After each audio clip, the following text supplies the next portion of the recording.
বলে আমার ঘরে কি ভাতের টান আছে, রোজা রাখবো কেন? গাদ্দার আছে না নেই? আবার একদল আল্লাহর বান্দা আছে বলে আমি রোজা রাখলে রোগ বেড়ে যায়। তার মানে রোগের বাড়ার কারণ বানাইছে রোজা।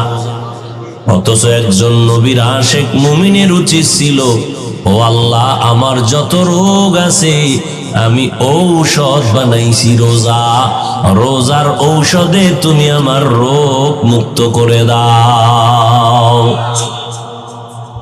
রোজারে রোগ বানাইছে, রোজা রাখলে রোগ বাড়বে। আর খাঁটি আল্লাহর বান্দা যারা, এরা রোজারে বানাইছে ঔষধ, রোজা রাখলে রোগ কমে যাবে। ভাইরা আমার,